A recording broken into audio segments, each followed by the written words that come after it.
네, 위원장님 감사합니다.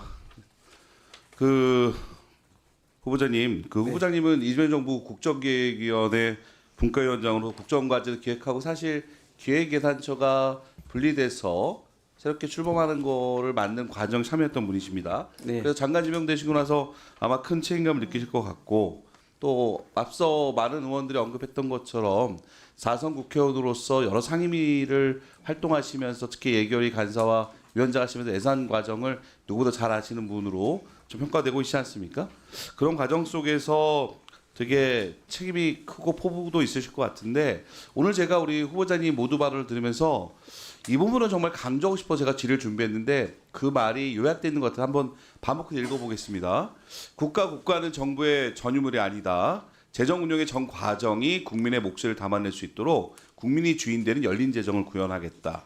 그런 과정 속에서 국민의 혈세가 어디서 어떻게 쓰이는지 누구나 알 수 있도록 편성부터 집행, 성과평가에 이르는 전 과정을 투명하고 공개하여서 재정 민주주의 기틀을 확고하겠다고 하셨습니다. 여기에 대한 어떤 계획 있으면 좀 말씀 주시겠습니까?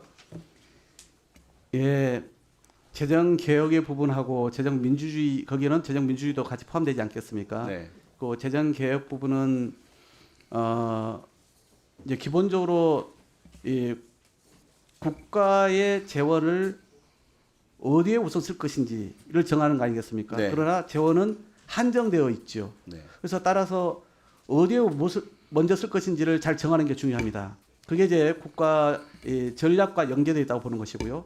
그다음에 재원이 한정되어 있다 보니까 그것은 결국은 세수의 기반을 확충하는 것을 한편으로 하면서도 또 한편에서는 있는 재원을 어떻게 하면은 제대로 평가해서 소위 지출 구조 조정을 과감하게 할 거냐 이런 부분 아니겠습니까? 맞습니다. 그래서 이 부분이 함께 가져야 되는 것이다 이렇게 보여지고요. 그동안 이 재정이 소위 관료들의 특히 이 기획 예산 그 당국의 그런 일로 많이 치부되어 왔다면 이제는 국민들과 국회의 참여를 어떻게 보장할 거냐 이게 매우 중요하지 않겠습니까? 네. 그런 점에서 정보를 공개를 많이 하려고 합니다. 중앙정부 재정뿐만 아니라 지방정부 나가서 교육재정까지 정보 공개를 기본적으로 다 하려고 합니다. 그리고 국민들의 참여를 보장을 할 겁니다. 네. 참여 예산뿐만 아니라 향후에 그런 교육 등을 통해서 참여할 수 있는 여러 가지 통로를 만들 계획을 갖고자 합니다. 그 말씀 주신 것처럼 그렇다면 기존에 사실 정치만큼 국민의 어떤 요구가 강해서 변화가 많은 곳인데 우리 예산 당국, 정부 당국은 아무래도 정치보다는 변화의 속도가 느리지 않습니까? 네.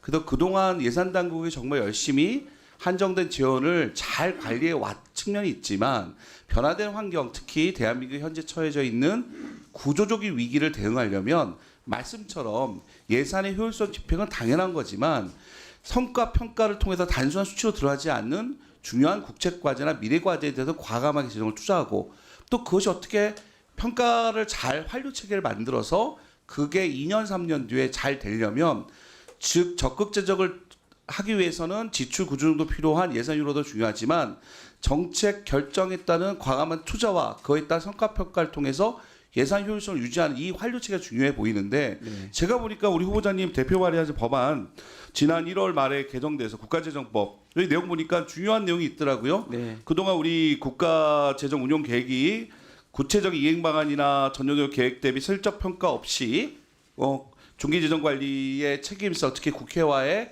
상의나 협의 이런 부분이 좀 부족했던 거를 이행 실적을 첨부를 의무화하였습니다.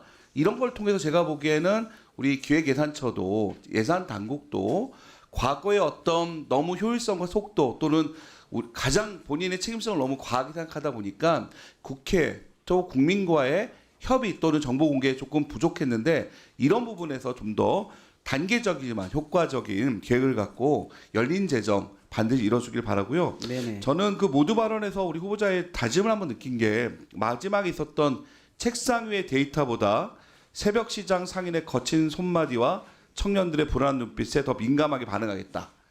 저 이 말 중에 가장 나온 게 현재 현안. 상인들은 결국은 우리가 온라인 플랫폼 커머스를 통해서 정말 폐업하는 기업들이 많고 소상공인이 많고 청년들은 지금 대기업 공채가 한 기업 빼고 다 사라졌고 특히 엔지니어 중심으로 AI 대전환 때문에 일자리가 너무나 줄어들고 있지 않습니까? 그런 부분에 대해서 준비를 좀 많이 하셔야 될 것 같은데 잠깐 일자리 관련된 PPT 한번 띄워주시겠습니까? 뭐 너무 잘 아시는 내용이겠지만 이 PPT 보시면 미국 지금 AI 전환 저희보다 먼저 겪고 있는 나라인데 업무 효율화가 진행되면서 IT 기술직 고급 인력 분야의 해고가 이루어지고 있습니다. 그래서 구글 연구조직 구글X의 최고 사업 책임자를 지낸 모 가넷이 이렇게 얘기해요. 향후 10년 이내 대부분의 지식 노동의 AI로 대체할 수 있으며 단기간 내 대규모 실업과 사회적 격변 가능성이 있다. 다음 페이지요. 우리나라에서 그래서 산업연구원이 작년 말 12월에 AI 디지털 전환에 따른 고용 영향 사전평가 보고서 발표했습니다. 이 보고서 따르면 정말 절망적입니다. 2030년까지 약 10만 명 수준의 고용 감소가 이루어지고 IT 산업 핵심 분야인 소프트웨어 개발업에서만 3만 명이 일자리 감소합니다. 이거에 직접적 타격을 받는 사람들이 사실은 청년층이라고 보거든요. 그래서 이런 부분에 대해서 아까 말씀처럼 재정을 아끼고 지출 구조조정을 하되 이걸 어떻게 국책도 필요한 과제를 담을 건가에 대해서는 그동안 예산 당국이 한 4, 50년 동안 갖고 왔던 시스템하고 현재 국회와 협의나 국민과 열리정하는 새로운 변화를 단계로 잘 주중해야 되는데 요거에 대한 기획예산처 지금 임기훈 차관이 주제로 지출구조조정 TF는 있다고 하거든요. 그럼 물론 그게 마무리되면 그다음 이러한 국가전력 어떻게 몰빵할 수 있는 성과평가 체제에 대해서도 기획예산처 차원에서의 어떤 계획과 준비가 필요해 보이는데 여기에 대해서 한 말씀 해주십시오. 우선 성과평가 관련해서 말씀을 드리면 그동안은 각 부처의 자율평가 방식이었습니다. 그것을 다음에 이 재정당국이 확인하고 점검하는 시스템을 거치다 보니까 각 부처가 자율이긴 합니다만 그 맹점이 객관성, 신뢰성이 좀 떨어졌습니다. 그리고 관리 체계가 잘 안 된 것이죠. 그래서 이번에 시스템을 어떻게 바꿔나가냐면 이것을 통합평가로 바꿔나갑니다.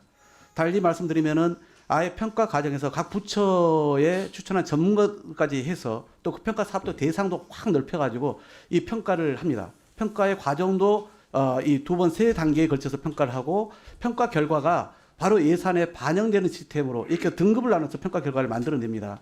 그래서 각 부처의 그런 생각은 충분히 반영하되 평가의 결과가 제대로 향후 예산 구조에 직결되는 이렇게 좀 이 통합평가 체계로 전면적으로 좀 바뀌어 나가고 있다 이 말씀 드리겠고 그로 인해서 확보된 이 재정 여력을 말씀하신 일자리를 포함해서 우리 대한민국이 안고 있는 이 5대 구조적 위기에 전면적으로 투입하겠다라는 것이고요. 지출 구조 조정을 그래서 정말 사상 유례 없는 그동안은 주로 재량 지출에 한했지만 이제 의무 지출까지 포함해서 정말 역대 최고의 그런 지출 구조 조정을 해야 된다라고 생각을 합니다. 내년도 예산 편성부터 그렇게 전면적으로 이제는 해서 그 재원 마련을 통해서 아까 말씀드린 더 필요한 곳에 우선적으로 투자해야 되는 것이 마땅하다라고 봅니다. 부처별 평가도 하고 공개하는